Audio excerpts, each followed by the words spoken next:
Hi, Lachlan. How are you? I'm good. How are you?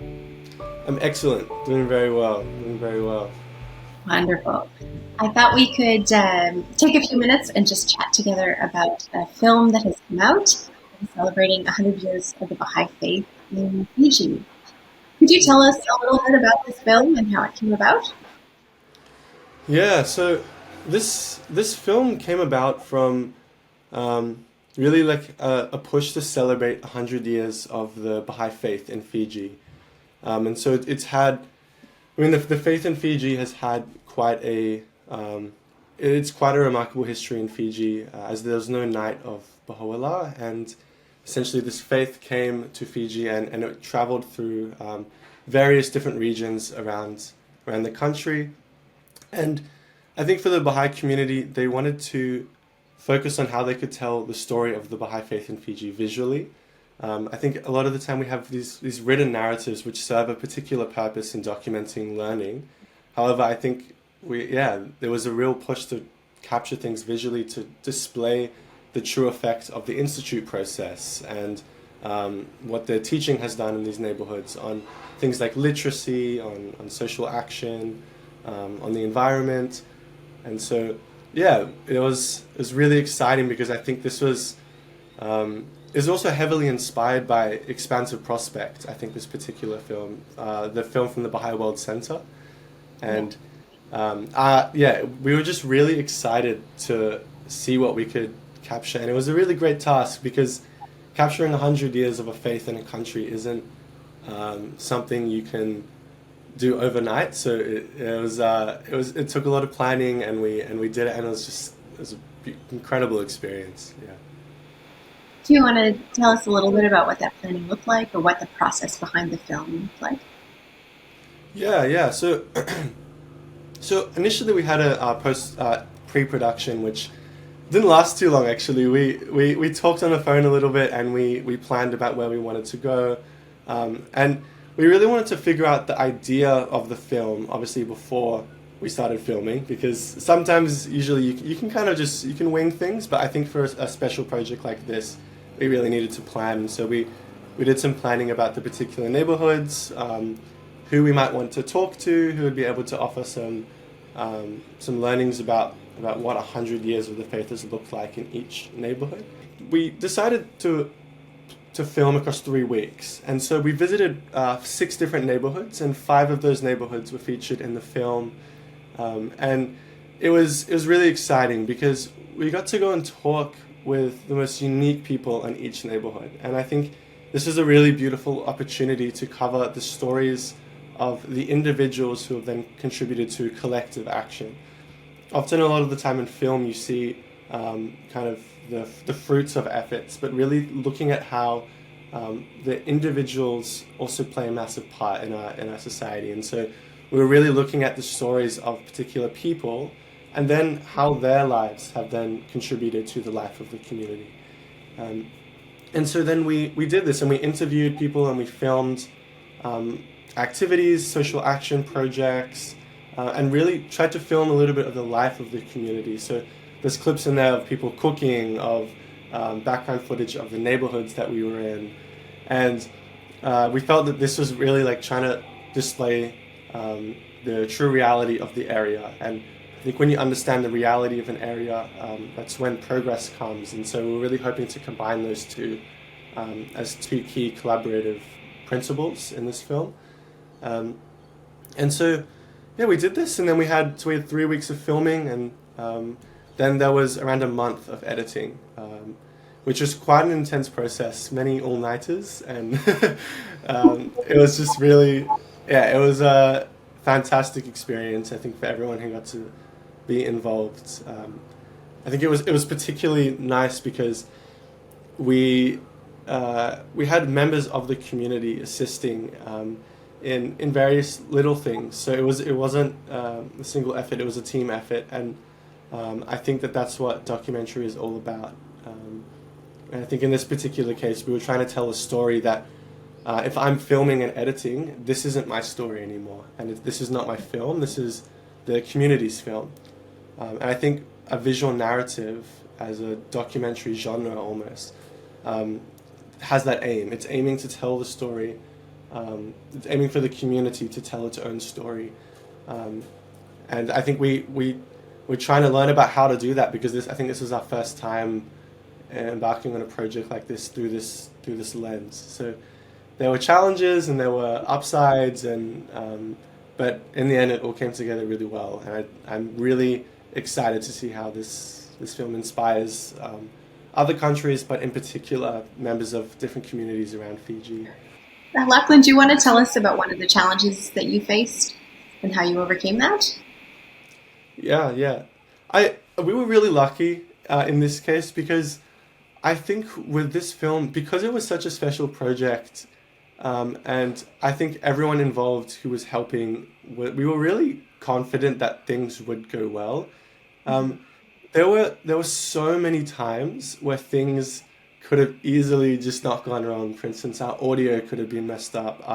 I didn't lose a single piece of footage from the whole experience, except for there was one little bit of music. But there was the potential for a lot of things to go wrong. But I think in this case we had a lot of faith that things would turn out right.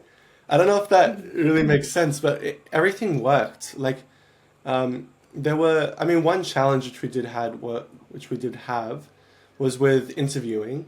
Um, it was challenging at times to interview people because we all knew what we wanted to say, but articulating yourself on camera for the first time is a difficult task. And I think the members of the community who were interviewed, we spent a lot of time going through answers in a way where they would share, and if they didn't like what they would say, or they would go back and so it was.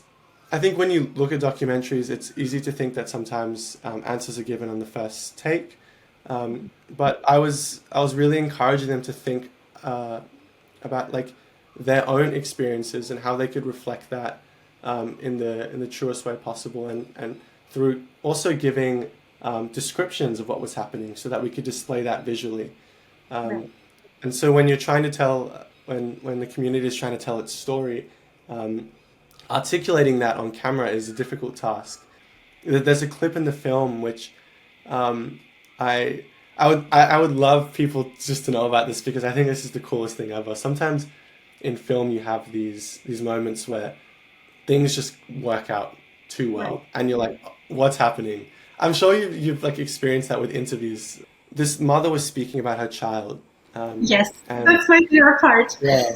Oh, I'm so glad. Yeah, I think this is awesome. And so this mother's speaking about her child and the impact of the children's class program on this community, and saying that whenever anyone would say anything wrong, the children would say the quotations, and whenever they were asking about like what is truthfulness, or what is prayer, and so she says this, and then her child actually walks into the frame, and jumps on her, and and then she asks, "What is prayer?" And she says, "Prayer is a conversation with God." I think that's the quote. Might be wrong. And and that wasn't planned at all. So we didn't do any planning for any of these things. Nothing was, and and this happened, and I was like, "Oh my gosh!" I had goosebumps, um, and it was and I couldn't contain myself. I laughed, and usually I would try to remain silent so that the microphone didn't pick it up. I think you can actually hear it in the film, which is kind of funny, but. Um, yeah, this was a really special moment, and the reason I'm sharing this is because like you could observe that and you could say this child has just learnt that and she's just saying it. But Right. I being there for the week I was there, I think it was around that time. Like the children were constantly reflecting upon the principles of the children's class when the parents weren't there. When I was sitting there, I would overhear them speaking about certain qualities, or someone would say something and then they would say a quote. Like it was really that the it had really it had really given them something which they already had, and I think that that's the beauty of the children's class, is that these the gems within them, they had been polished through these classes, and I hope that this film was really showing that how the faith had gone from its initial stages, and then through Irene Jackson, who we didn't necessarily cover this part in the film, but Irene Jackson was a really important member of the Fijian Baha'i community, along with others who allowed the institutional capacity of the Baha'i Faith in Fiji to come about in a way which then facilitated things like the Ruhi Institute and the guidance of local assemblies to bring people together. And so this film was really trying to capture that. And yeah. So, do you want to speak about the National Spiritual Assembly and their role in kind of overseeing this or Yeah. being the impetus behind this film? Yeah, definitely. Yeah, so this was it was incredible actually. The National Assembly, I just want to say that the National Spiritual Assembly of Fiji are just like, I really can't express my love for them. They're really really sweet, and they're all, each member, they're all so connected to each other. And I think when you have an institution who all the members genuinely love each other the way that these friends do, um, you'll have like films like this come about where they have these ideas and they um, I mean, initially the film actually came about because the National Assembly was seeking something that would showcase 100 years of the Baha'i Faith. Um, and so when you're telling a story, like when you're aiming to tell a story, I think it's really important to get the perspective and the collaboration of the people who might have the most understanding of that community. And so the film was done in a way where it was really collaborating with the National Spiritual Assembly through the editing process, through giving drafts, and then we'll get feedback. Um, for instance, there's actually a really really interesting thing that happened where there's I realize when you're filming something and you're coming from the outside, there's particular language which you don't understand. So or you might think it says something else, but in reality, that was actually the word which they meant, and that makes most sense.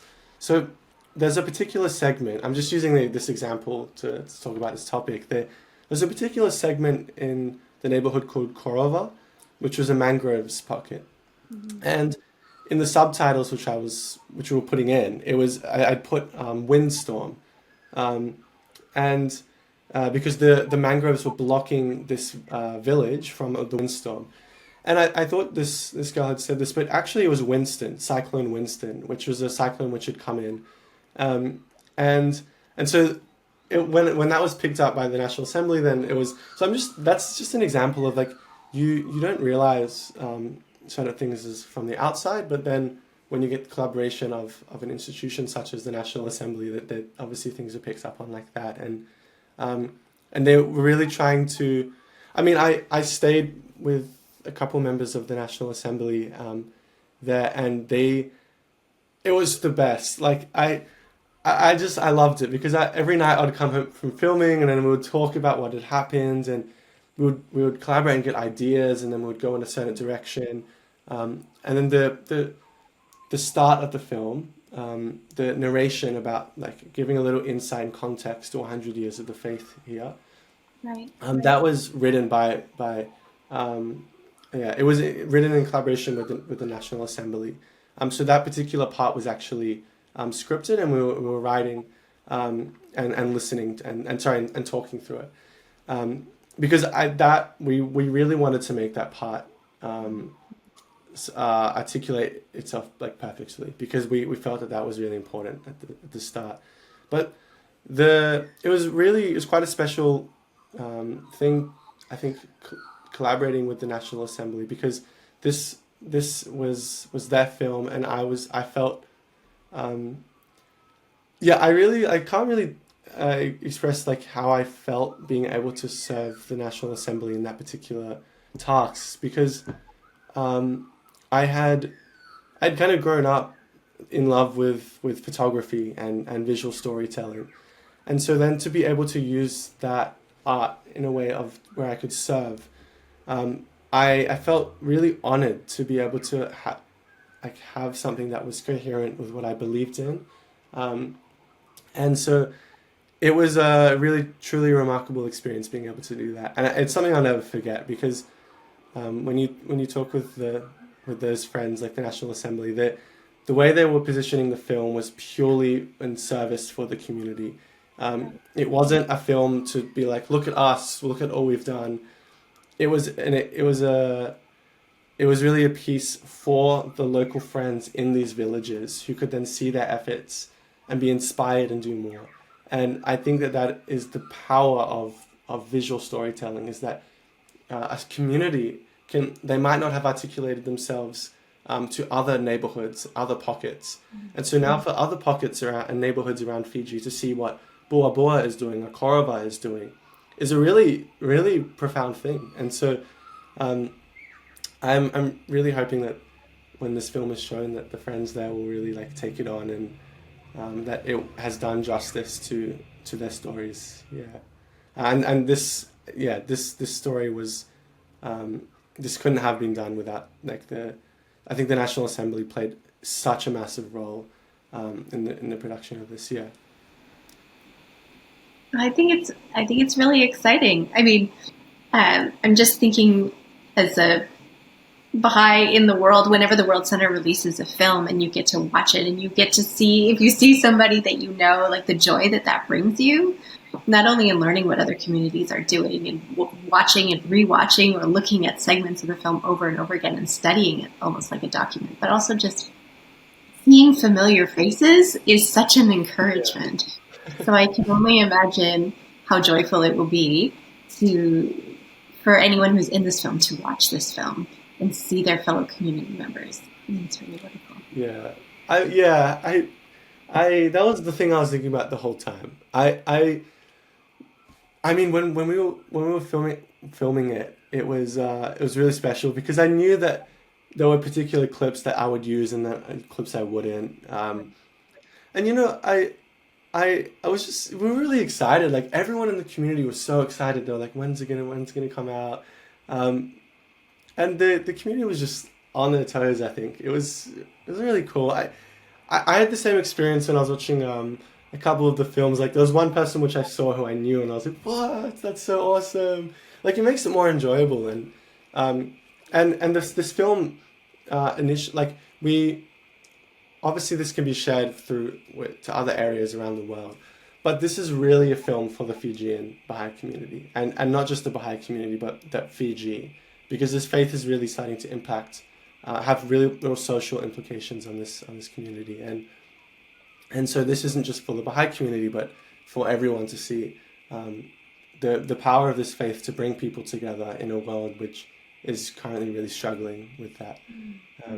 And particularly in Fiji, there might be certain social issues, such as like the equality of men and women, which or whatever it is. And so this film is trying to really showcase like how 100 years of a faith, which has the principles of the equality of men and women in religion, like the impact which that can have. And yeah, All thank right. you so much. We'll be in touch. Bye. Okay, take care.